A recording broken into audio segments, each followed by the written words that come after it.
ಏ ಸೈಡ್ ಬಾ.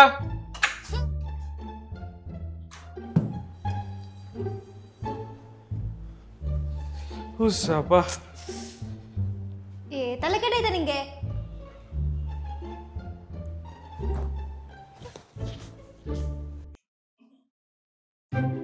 ರಿಮೋಟ್ ಕೊಡೆ.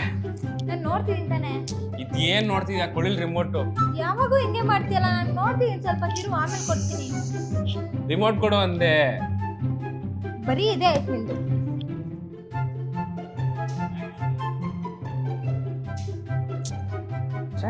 ಗೊತ್ತಾನೆ ಇಲ್ವಲ್ಲ ಇದು. ತಗ ನಡ್ಕ. ಯಾವ ಖುಷಿಗೆ ರಿಮೋಟ್ ಇಸ್ಕೊಂಡ? ಬರೀ ಇದೇ ಗೋಳಾಯ್ತು. ಓ, ಏನ್ ಸ್ಪೆಷಲ್ ಇವತ್ತು?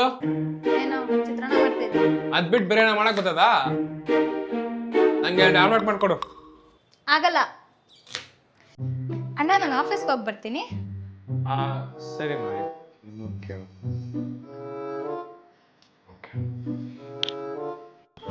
ಐಶು, ಆಫೀಸ್ ಮುಗಿಸ್ಕೊಂಡು ಸ್ವಲ್ಪ ಬೇಗ ಬರ್ತೀಯಾ?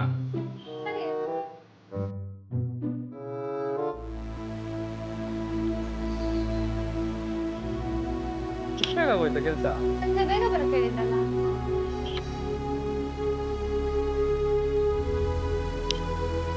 ಸಂಜೆ ಬೇಗ ಬರಕ್ಕೆ ಹೇಳಿದ್ದೆ. ಆ್ಯಕ್ಚುಲಿ ಬಿಸ್ನೆಸ್ ಸ್ವಲ್ಪ ಡೌನ್ ಆಗಿಬಿಟ್ಟಿದೆ.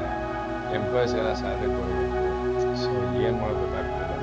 ಅದಕ್ಕೆಲ್ಲ ಯಾಕೆ ಇಷ್ಟೊಂದು ಟೆನ್ಷನ್ ಆಗಿದೆಯಾ? ಹಾಗೇನಿಲ್ಲ, ನಿನ್ನ ಹತ್ರ ಏನೋ ಸೇವಿಂಗ್ಸ್ ಇದೆಯಾ ಅಂತ. ನಿನ್ನೆ ಮೊನ್ನೆ ಒಂದು ಸ್ವಲ್ಪ ಖರ್ಚಾಗಿದೆ. ಒಂದು 40 ಚಿಲ್ಲರೆ ಇರ್ಬೋದು, ನಾನು ಕಳಿಸ್ತೀನಿ.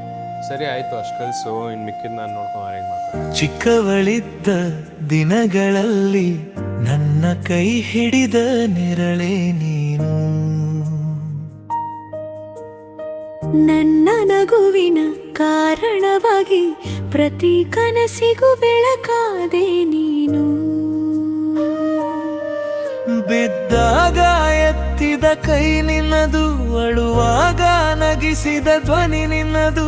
ಮನೆಗಂದದ ಮಮತೆಯಲ್ಲಿ ಬೆಳೆದೆನು, ನೀ ಕೊಟ್ಟ ನೆನಪು ಜೀವಂತವು. ಎಂದೆಂದಿಗೂ